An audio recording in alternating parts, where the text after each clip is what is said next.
Welcome back, everybody, to the Game of Thrones one. I'm back from my trip, so we should be going back to regular scheduled content. Game of Thrones Everyday series, be every day and remote every day. So I've gone through the past sort of couple of days of comments, and I've basically tried to get those all together into Notepad. You guys have pointed out some pretty useful stuff that I've missed. Mainly one of the 1,000 comments that I got was Reforging Valyrian Steel Sword is apparently under the right-click portrait. So that's something I really want to do today, because I don't think having as cool as the Dothraki Rack is, because it's kind of a unique weapon, I don't think it really suits our guy, you know. I don't think it really suits our dynasty at all. So add that Reforged, and we'll have it renamed as well. So you guys have also given it a really, really cool name for that. And it's a great suggestion that sort of fits the theme quite well as well. So whenever we take a province, we're going to name the sword the Scourge of, say, for example, the rivers, and the hills, and the north, and the mountains and the vale, if we take the mountains and the vale, and the Westerlands, if we take the Westerlands, and just making it the longest name we possibly can, because I thought that kind of made that, I think that's quite a fun idea, so we'll go for that as well. First thing I want to do there is actually reforge it. We'll see what we sort of end up with, because I haven't reforged a Valyrian Steel Sword in the Game of Thrones mod for ages. So as I remember, it's actually a lot more complicated than it looks to start off with here. So these blacksmiths that we get, and I'm sure many of you already know this, but I'll just cover it for those who don't.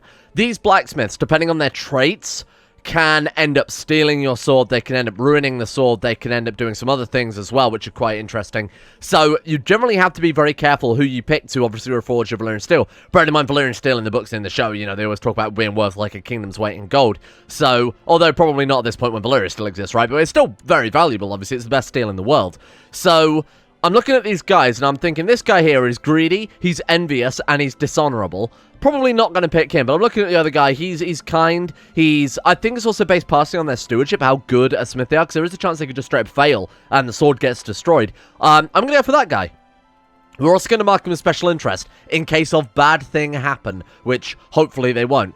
Right, I choose you. Ben gains 50 prestige, and what design do you want? Now, Mother's Grief was the one that I thought was the ancestral sword. Turns out it was just a bug in the save file. So it says which design should be used. Unfortunately, there's no preview of it. Obviously, that'd be quite difficult for them to do.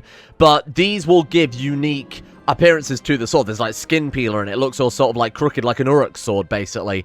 There's, you know, you can get things like maces, and you can get things like axes as well, which are obviously quite cool. Morning Mace there is I believe, an example of that. I feel like we should kind of go for a mace, bearing in mind that this character's grandfather, and arguably the most famous member of House Mud, was King Tristan IV, obviously Hammer of Justice. Mace is basically a hammer, sort of, so let's go for that. I think we'll go for the Morning Mace, and hopefully he will give us that Valyrian Steel Sword back in one piece, if you don't mind, my friend. My God, we're making a lot of gold, aren't we? Wow. 28 gold per month there is very, very nice. Oh, and we're also hunting the White Stag. It's all coming back to me now. It's been a couple of days since I played, so I've got to sort of get my bearings once again. I've written a list of things that we need to kind of do urgently here. Oh, there's a potion she wants to sell us that will make us a stronger hunter and sure to catch any prey. 5 gold. Now, it can have some good effects. It can also have some really, really, really bad effects. Oh, this feels good. I think that's a good sign. We didn't catch the beast, but we didn't die, so I guess that's a plus side. Did it just do it? It hasn't done it. Okay. Maybe I have to give him more time. I'm not really sure what maybe the event just didn't work. There we go. Nice. The Blacksmith Ben has completed its work, prevents you with the newly reforged Valyrian Steel Sword. Thank you. I name it Rack. Obviously not for long, we won't. There we go. Very nice. What are we going to call it? Well, you guys obviously came up with a really pretty cool naming scheme for that. So we right now have to call it this. I'm just going to call it the Scourge, because I think if we type it in this menu, it will cut off and be weird. No, it actually seems like it will work fine. Okay, then. So we're going to call it. What if we Scourged right now, in theory? We call it the Scourge of. We don't want to call it the Scourge of the Rivers and the Hills, because that's obviously our domain. We'll call it the Scourge of the North to start off with, and then as we go on here, we'll call it the Scourge of the North and the Mountain, the Vale, and the Westerlands and the Reach, etc., etc. I suppose we could add the neck onto that. The North and the neck. That seems pretty good. And I don't, you know, again, I don't want it to be the Scourge of our own domain, right? And the neck. Perfect. That's going to look ridiculous when we get that popping up in events. Perfect. Let's take a look at it then. So that should be a very fancy little mace we've got kicking around. Yeah, there we go. And I figured everyone and their mother have, like, Valyrian Steel swords, right? But how many people actually have Valyrian Steel maces? So that's kind of a cool little one there. So our Weirwood Spear is kind of pointless. I might even give that to our son, just in case he gets in 20 personal combat. 68, I mean, there's no need for us to do it. Also make him like us a little bit more. Now, you guys are also fairly interested in what I've seen. I've seen this coming a couple of times on Discord as well. You guys seem fairly interested in me taking the Stormcrown and actually giving it back to... Joris, catch, we gain Diligent. Oh, we're not already Diligent. Oh, that's really cool. Nice work. Okay, I'm going to call this lady Fat, whoever she is. So you guys seem pretty interested in the idea of when we take back the Stormlands, I think this would be kind of cool to try and do with all of the 7 kingdoms or however many there are in Westeros at this stage. When we take this back, actually give back the Storm Crown to House, I guess Durandon would be the most appropriate one to give that to. Yeah, I mean, there are still living Durandons, aren't there? I think we checked last episode, so I'm well up for that idea. We do have to take back our own crown, obviously, to start off with from our distant relative. Wait till we play as our son to do that. Obviously, we've got to be very careful about how we do that, because if we get caught, then we'll be, obviously, Kinslayer. Who was it? So if we just go to the history of the title and check the last person before us. Yeah, I remember. I landed him in the Kingspire Tower so that when he dies, we're his heir. In theory, we should get his treasury, which obviously includes the Crown of the River Kings and our glass cannon that we spent a fortune on. Fingers crossed that will work. If not, I'm sure I'll find another way around it eventually. So the other things to do I've written down urgently here is to marry off our son, because right now he's unmarried. So we've got the sort of typical CK2 Celia and Tarabdis here. We can either go for the genetics route, try and marry him off to someone who will guarantee that we won't end up with any more bad characters that we have to spend a lifetime redeeming. So go for someone who's prodigy or strong or powerful or something like that. But we'll obviously miss out most likely on prestige and claims, or we do it from the opposite perspective, try and say, marry someone who has a claim on the Mount of the Vale, just like we did with our North play there, which was absolutely 100% what I planned, and I won't have anyone say otherwise. We could try and marry into the Mountain of the Vale, but of course with that we risk, similar to what happened last time, potentially getting a game over. This is, I mean, as long as we marry non-matrilineally and push their claim on the Vale, if anyone has it, then it should work out well. Let's check out the claimants here. So there are a couple of younger women, although I assume she's married. Yeah, she already is. Okay, so what if we don't check the Empire out? What if we check out, like, the Kingdom of the Vale? See if anyone's okay. There's no claimants to that. What about claimants to... What else he got as his titles? Oh, there is no King level title. It's just straight to Emperor, huh? How could we do this then? We can invite Ronald to our court. We can marry him off non-matrilineally if we kill his wife or something, because if he's in our court... I think we marry him off to, like, our daughter matrilineally, so we could push his claim and then their kid would inherit it. But then that's a lot of faffing around to try and get that to be our playable character, obviously. Yeah, it's a little bit tricky. We would have to kill off this woman's husband and then marry her off to one of our characters. We could do that. And honestly, I think our guy is a cruel, lustful, proud, lunatic man. I don't think he'd be above a little bit of murder. I'm sure he's murdered many people, right? How many people have we murdered right now as this guy? Yeah, I think we're fine with a bit of murder now and again. It's not like he hasn't got his hands dirty before. So why don't we try it? It's a long play. And bear in mind, she's also, not only is she... you know, kind of bad in terms of genetics, like I was saying earlier, but she's actually not even neutral in terms of genetics. She's just shit, like complete terrible, like -4 to everything we could potentially inherit here. So if we do end up with a kid like that, we might have to kill him dead entirely. So let's mark you a special interest, and let's... Oh, she's a legitimized bastard. That won't affect things with it. No, because we can just still marry her and push her claims. Goodbye, husband. Time to die. Plot to kill, 48% plot power. Let's see how we can do with a little bit of bribery, a little bit of trickery here. We've got this 900 gold. Might as well use it for something, huh? Right, so what have we got? Who have we got on board? Nobody. It's actually not going to happen then. Unless our spy master is going to give us 60% plot power. I think this might be a little bit too ambitious for even us. Yeah, I think I'm not... Unless we want to hire a faceless man. Oh, but Bravos doesn't exist. Okay, so we can't do that either. Fuck it. Never mind, then forget I said anything. So, sorry, Ben? Who are you? Oh, you're my blacksmith. Get out of here.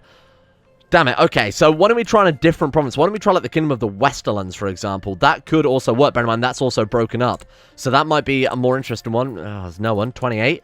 She is married, but, again, we could try and kill her husband off. Plot to kill. Plot to kidnap. Plot to incite revolt. I mean, kidnap will work better, because then we can try and kill him secretly.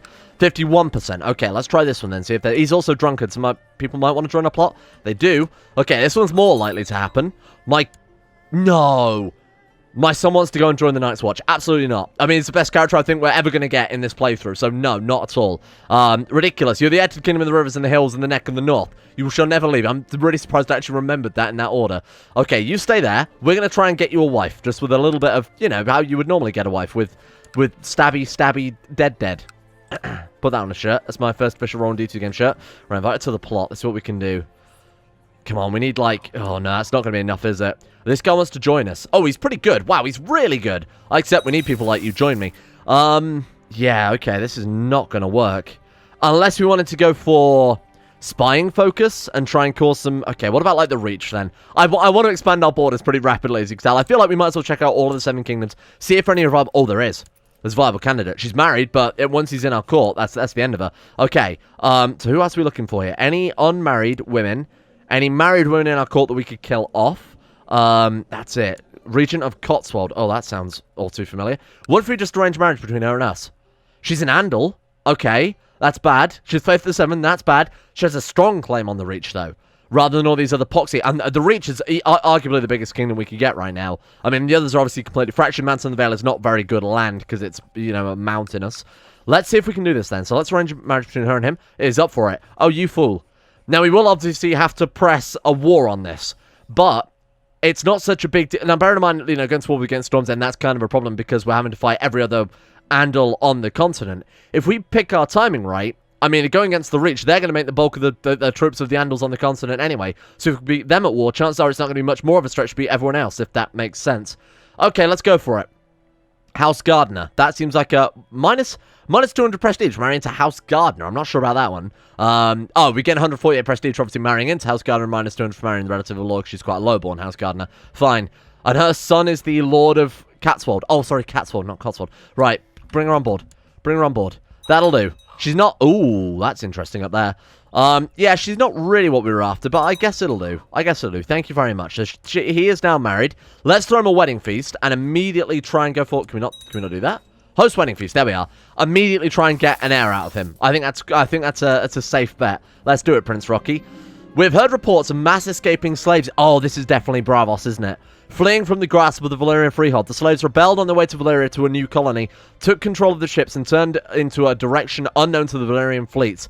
The owners of the ships report that among the slaves were a group of slave women from the lands of Jogos Nahai called Moonsingers. This is absolutely the founding of Bravos, which, with the mountain of cash we got, might be quite kind of nice if they do end up forming the Faceless Men.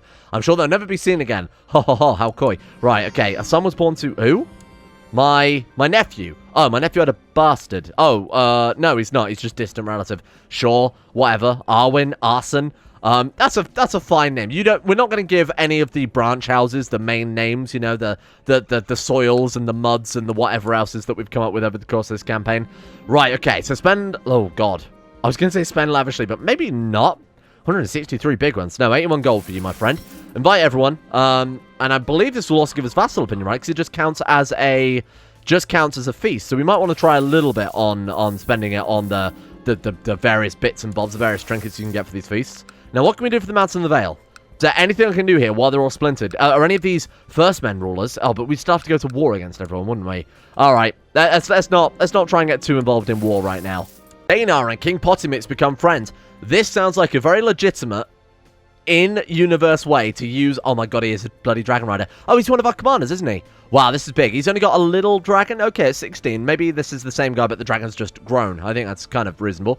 That's cool. That's a nice excuse to be able to use dragons that kind of does make some sense, but also isn't going to be hopefully super OP. What Rocky and Leanne shall be bedded. Please, for the love of God, get us an heir. We'll push her claim, take the whole of the Reach. Everything's fine. Except for the fact that we would have to go to war with everybody in Westeros. There we go. So we gain a load of prestige. Vassal opinion +5. Nice. That's a nice little help as well. What do you want? My bastard son Simon's Waters, plural. Okay. Wants him to be legitimized as a member of House Stokeworth. I mean, he is. he actually... Oh, right. But she wants us to... Sure. Okay. So she's not actually born to her husband. Right, I see. Fine. All right. Just because I don't really want to incur tyranny or... well, I don't want to piss off any of my vassals. I don't think it can make us a tyrant or anything. But I just don't want to annoy people now that we've managed to bring... Basically spent this whole guy's life bringing peace to the realm. And I'm going to start pissing off our vassals all of a sudden. So the other thing to do with this cash then is really, really build up Emond's Rest. So that we can move back over here with our next character and you know, use this pretty great capital that we've built up here. Tax income, is that really necessary? Are we overseeing construction here? We are, but it's not too impressive with the build cost modifier, huh? What's our stonemason doing right now? Master stonemason. Okay, so now's the time to build up if we do want to build things up. Why not? Okay, I'll see what we've really got. It's kind of limited. It always is with Game of Thrones mod. You know, I'll build that. It's tax income +2, which isn't really a good ratio to the amount of gold we're putting in, but the morale of armies +5%. I'll absolutely take that. Ideally, eventually, I'd love to... Oh, I thought they were going to teach us some magic then. No, we're going to go steal some guy's secrets. Ideally, eventually, we want to be able to build the weird butcher without losing that -10%, because the amount of tax that gives, the amount of gold you put in, it's pretty massive. I should have picked an ambition a while ago, huh? Exalted amongst men. Can you forge the bloodlines in the Game of Thrones? Well, I can't remember. I think I sort of brought this up last episode. I don't remember that you can do it. But what I mean by that incredibly vague statement is I think they've disabled it. Build a war chest. We are ruling an empire, so it'd be 1,000 gold, but it's not exactly it's not exactly outside the round's possibility, is it? Let's try and do that. And then let's also set, in that case, let's set you to collect taxes from, like, the capital instead. and we'll see if we can collect a couple of special tides, and maybe we've got people in our prison we can ransom out, or people we can imprison, definitely. We can imprison her, and then obviously ransom her out, but obviously she's a first man, old gods as well. Godstown. If we've got any, like, the vassals, like this guy, for example. Oh, no, okay, maybe not you so much. Like this guy, for example, I wouldn't mind chucking him in prison. Nothing. Well, let's see if we've got any good targets here. I'm looking for, like, Andal. He's Faith of the 7, but he is still first man. Riverman is Andal, and he's Faith of the 7. And, to be fair, he's just a nobody. So we could ransom him out. He's got a lot of cash, too. Okay, stick him in prison. There we go. Welcome. I might do that with all of our... Like, there's a lot of these, like, low-born mayors who are going to have a lot of cash because, of course, they rule a city. But they aren't going to be able to do anything. Like, they're not going to incite a massive revolt or anything like that because they're just random mayors. Lock them up. Lock them up. You will pay for my war chest. Not hard to locate Acolyte Taicho's laboratory, and of course the whole reason we're doing this, and I'm sorry if I explained this in yesterday's episode, for you guys, for me that was like 3 days ago. Of course we still want to learn these rare powers, because I've never done it before in the Game of Thrones one, so I'm more than willing to go full ball with this. You distract them, I'll enter the laboratory, absolutely, let's run the risk on that. There's obviously a chance we could be thrown in prison, which wouldn't be too ideal, but there's also a chance we can, steal his rarest ingredients and most secret tomes. Yeah, that sounds good. That sounds good. I don't know if that's... I think that's just a renamed Hermetic Society event. We got 10 gold and 200 knowledge. I'll take the knowledge. And I'm really, really hoping that they'll eventually offer us to go and learn those rare secrets again. And we'll try and uncover... Again, I want to get the alchemy because that would help out more than ever right now. Oh, God. Prince... I honestly thought it said Prince Borat Mud. Wow. Well, we were. What are we going to do with you then? I guess a martial education. I think that has the highest chance because...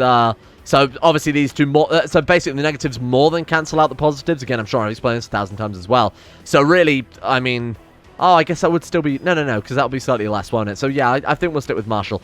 How much gold do I want to spend on the kid? Honestly, I'm not going to. I'm not going to. I haven't given him an educator. It's a bit late now to start. Let's just treat you to someone like... I mean, this guy's good. Wow, he is good. Okay, Hoster, who are you? My nephew. Educate my son. Thank you very much. Even go business focus just for a bit, just so we can try and get this war chest, because the national tax modifier plus 10% build up a big old treasury. That way, when we want to push this character's wife's claims, when they hopefully have a kid, then we've got a lot of gold backing us up as well. So even if the Andals do raise 10,000 men and summon every single person from, you know, here to Andalos, then we should be able to hire mercenaries to sort of counter that. I'm going to go business focus then. Build up the money with that. Build up the money with the war chest.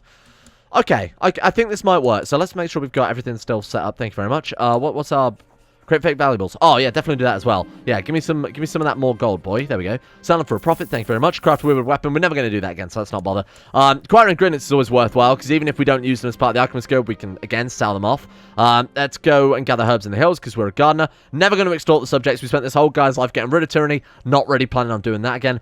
Do I want to ask the courtiers to leave court? We could potentially make a fortune from this. Bearing in mind, I've had these guys around just so that when they die, we inherit their artifacts, but all we've really inherited are some broken weapons. And to be honest, that's probably all we're going to inherit. Although, I say that, we did get a Valyrian steel sword.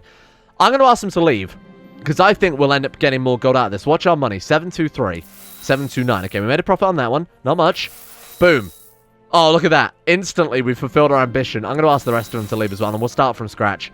Well, I imagine we can just invite back people. 1,000 gold, just like that.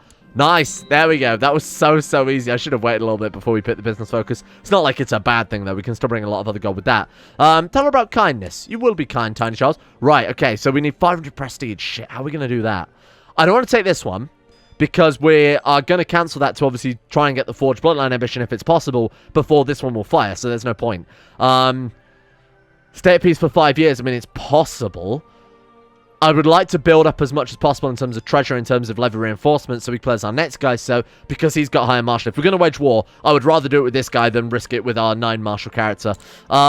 Make the 8, I'm not going to do. Become a knight is almost impossible, because, of course, I mean, if we do that, maybe we'll get an event that's like, oh, you can become a knight. Get a level, give us 1 diplomacy. Sure, let's try and become a knight. We can always cancel that if we get 5,000 prestige before that event fires. This is a really janky play. Oh my god, look at this guy. I'm going to invite him to court just to marry him off to one of our daughters here. There's a lot of geniuses kicking around. Damn it, and I married my guy for claims. That's very unlike me, I will admit.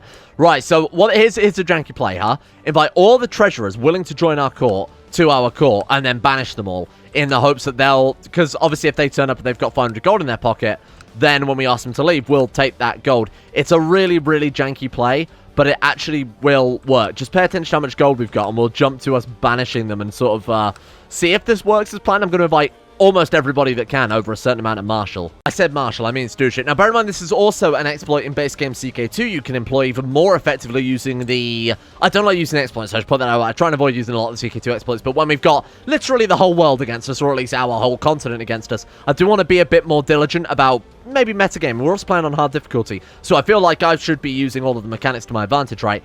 In the base game, you can also use the spy on option. If you invite someone to your court, if you say aren't playing with the court size limits, you don't have this button to ask courtiers to leave court. If Paradox ever rebalance it, if you track someone down, certain characters in CK2 will just accrue a massive amount of gold through, you know, events failing or weird glitches or just circumstance in the game.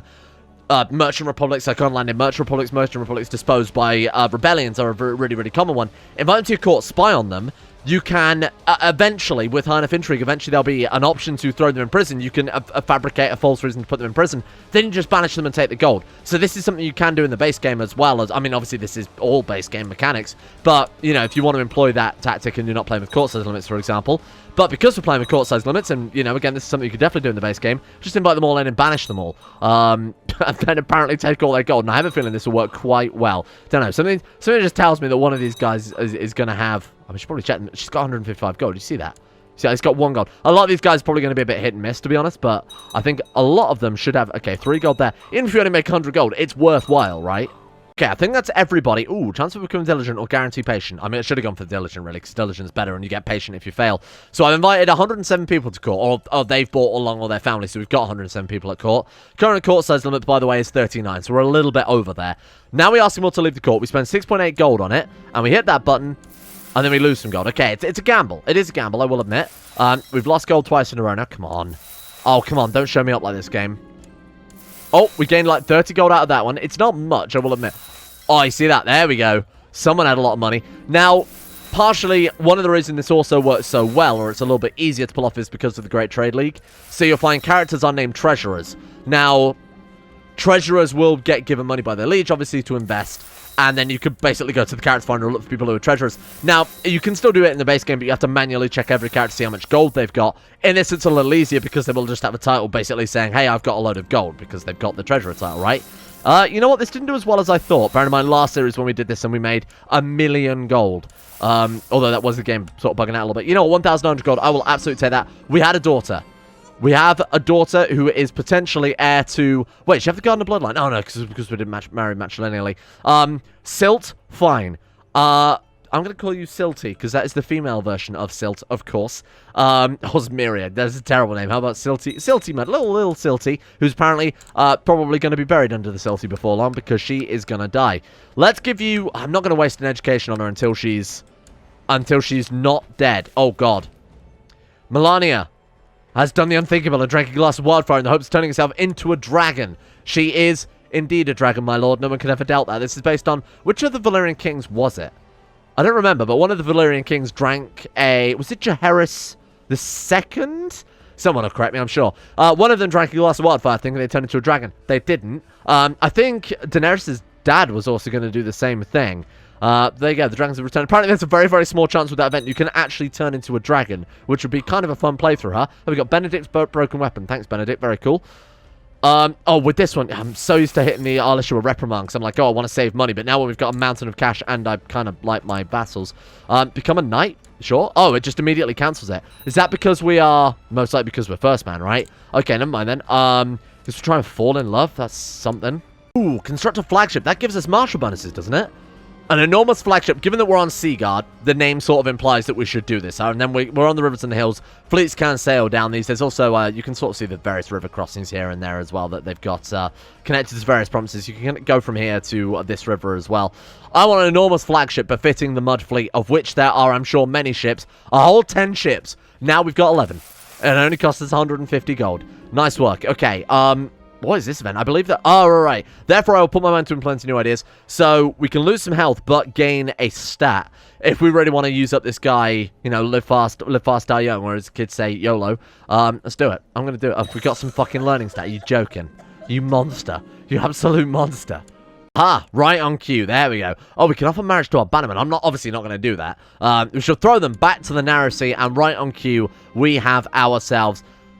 I hate the way they can just drop, or more specifically, they can have 19,000 men already in your domain. What if they did that to our capital? So you could just have 19,000 men in our capital, and there's nothing I can do to stop that. It's a little OP. Also, I've seen your ideas, by the way. I've seen the suggestions, the ideas about us calling for, aid from the giants and things like that to try and stop the Andal invaders, wiping out, the faith of the seven, worship of the old gods, which I'm sure the giants are something to do with. I mean, obviously, there's something to do with that. So I will sort of think about that idea. I might save it for after we've reformed the religion or something like that. Maybe when we pick the specific religious doctrine, that might be quite fun. Ooh, okay, let's avoid them killing off just random troops that we can potentially save here. Okay, you guys are dead as dicks, so let's get rid of you. My king, my mission to reveal your good name has been a success. Great news. Who's this man? Joshua the Luxurious of House... Oh, I remember you. Yeah. Do all of our vassals like us now? Because I think it was the only vassal that hated us, which is why I sent him... Oh, of course, House Tully. Is he the last member of House Tully? The end of the blood feud. 3 living members, none of which can inherit. Bastard. Two Rivers. Rivers is precious. 116% plot power. We don't need that other plot now against the guy in the Westlands because we've got a marriage lined up. Oh my god, this is the end. The blood feud finally is over. All it took was me killing a tiny child. Incredible. Welcome to Crusader Kings, everyone. Alright, send a gift to you as well. Let's just make sure everybody's well on board. Let's make sure that everybody's coming down with us if we are caught here. You guys are as much to blame as me. Oh my god, that was it. Lord Roman was smothered with a pillow by the maid we had bribed. She wasn't caught. No one has reason to place blame on me. Because, of course, I'd forgotten about the feud. So everyone had remembered that I'd forgotten about the feud. Thanks, Neville. The world is cruel. It's too cruel for children. Oh, that poor member of House Tully. They are dead. They are dead. Long live the king. Who do I want to inherit? Oh, we've got to give it to a member of... Oh, shit. We still got to give it to a Tully because there are living potential relatives. Or we've got to give it to one of our kinsmen. Which is bad because if he gets it, he gets the crown. And I feel like this kid who previously owned the Empire would be a little bit big for his boots. So I'm going to say... Well, we've definitely delivered a massive blow to House Tully. The last legitimate member of House Tully is dead. Give it to a Rivers. Give it to a Rivers. More importantly, give it to...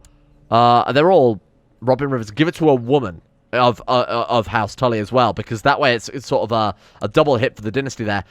She's legitimized as well. So, I mean, we could just keep playing them off here. We could just keep making them disappear. But would that eventually mean that we would have to give land to our heir that we'd landed over in the Kingspire Tower? Hopefully not. I won't risk the last one then. You know what? I won't even risk that. You know what? We've reduced them to the state of bastardy at this point. I feel like we've done enough damage. I should prepare a potion of dreamless sleep for this eventuality. Perfect. Thankfully, a laboratory is not particularly hard to sabotage. The place is full of acids, volatile substances, and old tomes dry as bones. Excellent. It will take Taicho months, if not years, to recover. About learning that magic. I'm here to learn magic, not pull pranks on people. Pneumonia. My poor boy. Call for a court physician. Fix him. Successful treatment. Oh, absolutely. Maynard, I bestow upon you more than just the token gift. I'll give you the largest gift I can offer. 15 whole gold. You're welcome. The Treasury can just about bear such expense. Right, let's bring these troops down. I don't know why I'm moving them all the way up when we actually need them to. Let's get them to Convenient River Run. That'll do for it. Who are you? Orion. That sounds... Oh, I remember you. Yeah, the Valyrian. Right, alright. Let's marry you off. Let's marry you off to, hopefully, a member of our dynasty if we've got a slate. She's good, because she's also prolific, which means she's going to have a huge amount of chance of children as well. This guy's genius and attractive. The chance of these kids coming out with at least something is quite high. Boom. I think that was a good one. I will find you someone nice. We did, and there she is. It's our daughter. I should have really done that in the other order in hindsight. Marry him off to... By the way, you're marrying my daughter. By the way, I'll find you someone nice. Don't worry about it. So we've got Dana as well. We've actually made a lot of friends as this guy, haven't we? We've really turned him around here from a guy with a load of rivals to just a load of allies. Hoster, Rocky, and Dana. So Dana is the Dragon Rider. I want to know... The only reason I'm putting him on the army, obviously he's got shitty morale there. I'm putting him on the army to see exactly what he's got in terms of us being able to control the dragon, whether or not he'll just come in with dragon tactics, whether or not we get any sort of control. Oh god, I thought there wouldn't be a river crossing there.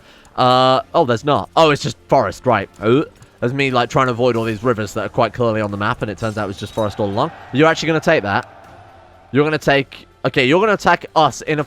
That's a brave strategy. Yeah, so he gets the dragon tactics, which obviously give, as you can see now, a whole bunch of bonuses.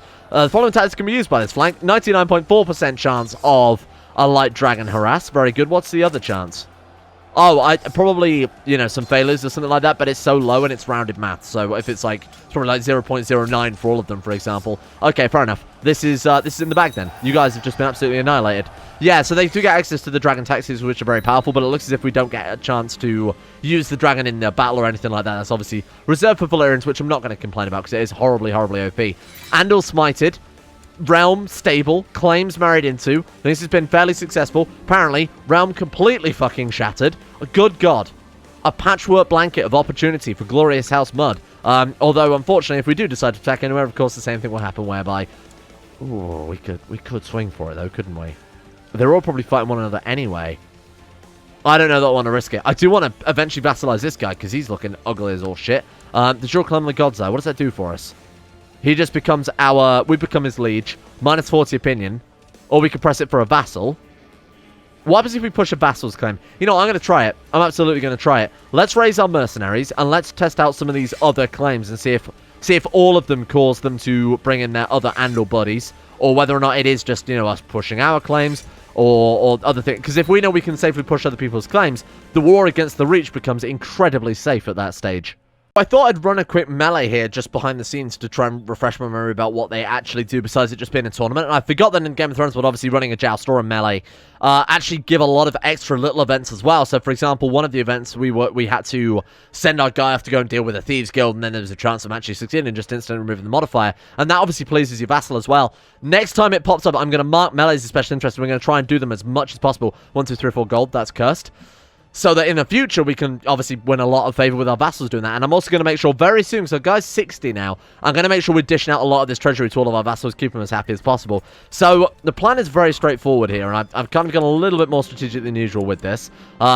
Yeah, here you go. For example, as a minor noble by the name of Miles Showell requests a remedy has recently received land near Seaguard by writ of the king. When he came to occupy the land, there were already armed men there who assaulted him. I was sent some men to restore order and peace, and this guy approves of us. Just a random courtier, apparently, so not a big deal. But we do gain prestige out of it, which, we've got enough to try and forge a bloodline if possible. Hey, an enormous flagship. So I'm going to ask you guys if you've got any name suggestions, because I was impressed by the whole scourge of the North and the Neck and the Riverlands and the Vale and the etc, etc. So if you've got any ideas for a ship, it needs to be a good name for a boat. Or a frigate, I would assume. So I'm going to say, I will select my own name. For right now, I'm going to call it Enormous Flagship. No, we're going to call it Enormous... I'm not going to call it Thick Flagship. There we go. Okay, with two seas, two P's. Over the high seas and the high P's. Perfect. Okay, that'll do. And then, thank you, my friend. The thickest theological fog. Nice. So that actually gives martial bonuses. Nice. So that's going to convert to the... Oh, he's got Black Oaks he fought in the tournament. Anyway, what was I talking about before I got distracted? Yeah, so names for the ship. If you've got any of those will be absolutely at the top of my list to go for. Right, so here's the plan. We are going to wait until we are exactly 1 day away from this province. And then we are going to declare war. So they are going to get there on the 20th of First Moon. So when we get to the 19th of First Moon, and we're going to pause at this stage while the game is almost at that final tick of the day, I've set a rally point into Acorn Hall, so we know that it's a safe place for our troops to start coming in, because our troops are coming out of there, so they're not going to move troops into that province, and at least not immediately. If they do raise troops, they're going to get smashed instantly. It's just covering our back a little bit with that one. So we're going to go over to Atranta. I'm going to declare war. I'm going to push this guy's claim, because again, I would normally probably go for the de jure claim, then just send him a gift and try and win him on board. We're going to push his claim to see if that way he can call in every other Andal Faith of the Seven ruler to his cause. If he doesn't, we found out a very valuable piece of information here for when we want to push that claim on the Reach, which doesn't exist anymore. Maybe it's just the Mega War. No, I think the title got destroyed. Oh, well, that could be a problem. No holder. So I believe that means now we can't push our claim on the Reach. You motherfucker. Okay. Well, that plan's fallen apart, but it's still valuable information, so maybe someone else will form it. Who fucking knows, right? Claim Lolston. Surely honor their obligations, and then we are going to be a day away, and then we'll raise our troops as well. We're all going to dogpile it also. She's going to join us. What about them? We got notifications, don't we? It's like, oh, this man has joined the war against this fella here too, see? Hopefully we'll find out very soon. Let's get these troops also just immediately dogpiling on this little army here before they reinforce too much. Our doors became an elusive shadow. That's worrying. That's worrying. Make sure that she is well loved. Make sure that she likes us and we like her. So we've got a Dragon Rider. This is interesting. Another good bit of research here. We've got a Dragon Rider on the siege, actually doing the siege there. So in theory, and as we've done in Valyria before, what this should do is automatically trigger him assaulting it down. Keep an eye on it. That may, I believe there's a small chance of it instantly sieging. At least that used to be the case. I mean, we've proven that's the case many times over. Teach him to be proud instead, or... Nah, teach him to be proud instead, and he's also a trained fighter. Great news. Maybe they've changed it. Maybe that's only if you yourself are a Dragon Rider, or maybe that's only if you yourself are Valyrian, just so that isn't too gamey.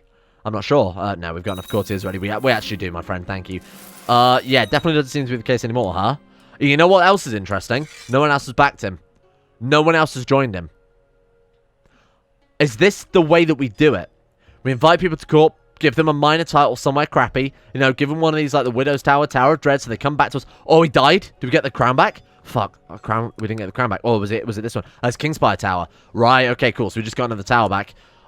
So when he dies, which he might soon, flu and chest pains, -2, die. Look, whenever we play this campaign, I've asked someone to die, then they've generally died. So you know what? Die. I curse you. I curse you, you crown thief. What do I care? Oh, Lord and stand down. Oh, also, it's always best to do that from what I found, because it's like -20 opinion. If we don't do it, what is this one's -10? I curse you. Die. Die, crown thief. Get out of here. Who are you? Kellis. Get out of here. Come on. Damn it, he healed from his chest pains. He's still got the flu, though. He's still got the flu.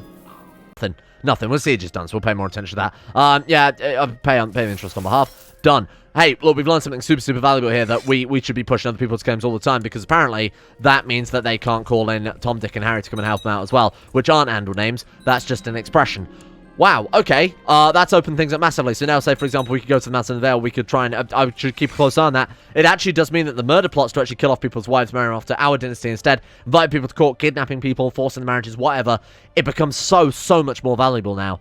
But bear in mind, if we're doing that strategy, it will only work on the current title, so we can't really go for the Westerlands, because they've only got a shitty tiny little part of the Westerlands. In fact, they've only got Casterly Rock and Red Lake. But Dawn, for example, or the Mountain of the Vale, that would be also very, very appropriate. Even the Iron Islands, when they all, you know, reconvene after this war.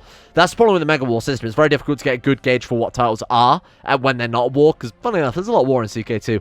But this could be the start of something big and safe, at the hands of glorious and mighty Prince Rocky. 20 years old, still only and daughter. A little bit annoyed by that, but it looks like she might be okay. She's 2. It's normally when the sickly trait disappears. I'll train her in... She might end up being our future character, actually. Thrift, I guess, just to go for shrewd, try and build her into a bit of a mixed bag. We'll leave it there. I'm happy with the progress. We've learned some good stuff. We've built some good stuff. This character I'm very much looking forward to playing as. Might even be tomorrow that occurs. We built the Treasury massively.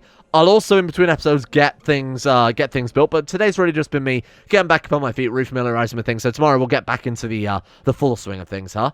In the meantime, thank you all for watching. Let's see if this button still works. That's some good news right there. Big shout out to the insane top tier level patrons, whose patience I greatly appreciate over the past few days while I've been away. And thank you guys for sticking around, more importantly. And, of course, to all the new patrons as well. I will be updating those lists now that I am home and at my computings. Thank you to Aiden W, Alchemia, Anthony Gollier, Sunakirita, At Moses, Average Gamer 419, Bacon Kitten, Ben Hofflin, Chesty, Croesus, Donald, Doolin of Gondolin, Facunda Vasquez, Ghost of Protocol, Gogula, Sarik, James Shea, Jimbo, Jonah Waters, Justin Wallace, Kanan Carter, Micah Mullen, My Name Isn't Dio, Muskratful, Nat Buskus 911, Necrophilin, Pelvis Presley, Rodin, Richard Clark, Scott, Skaz, Smegma Stain, Somnus, The Forsaken One, T-Bag Cruz, Tom Terry 18, Tyler Kendall, Tyler McClam, Vacuous Backers, Void Prince Kibo, William Green, and Sassy7011. Thank you all for your support of the Insanity Lovers on Patreon. I had to hydrate because I didn't have a drink once during that entire episode, and now I regret. Thank you, everybody, for your support on Patreon. Again, thank you for your patience. Much appreciated. We are back in the full swing of things. So crisis averted. More importantly, big thank you as well to Uwu Daddy, Asero, Adam Person, Andrew Walsh, Andrew Wilson, Anchor, Attila, Austin Taylor, Bordoon, Ben Troke, Buen Gun, Betmus Max, Better Blue, and Black Double H, Chris, Corgi Circus, Corey CA, David Van Diepen, Don, Dunk Hunting 217, Emerald Beam, Exploding Needs, Gaz, Genji Circle, Gotham O'Grey, Haji Dumar, Icarus, Icy the Grey, IDC, Jackson P, Jay Lara, Jacob Wolfie, James Barnes, Jason Sushu, Jose, Jeebus Crust, Leon DeVries, Jordan Campbell, Joseph Beer, Justin Plott, Justin Walters, Llewellyn Thomas, Luke Wallace, Mastolp, Monty, Mosi Sampson, Nathan Flores, Nathaniel Limburg, Norstress, Nick, Noah Gallimore, Organised Confusion, Pan Samu, Panther Pearl, Payback 1 through 7, Pet and Denisar, Russian Oligarch Billionaire, Ryan Hooper, Sagittaire, Sam Keir, Shari, Smirtworm, Smooth Octopus, Socrates, Super Nanny 089, The Insane Pickle, The One Ring, Philon Cree, Varagon, Voodoo Mumbo, Will Wade, Wilson Atef, Wolfie, Yorkers, Zach, and CK2. See you guys all tomorrow for a fresh helping of Crusader Kings.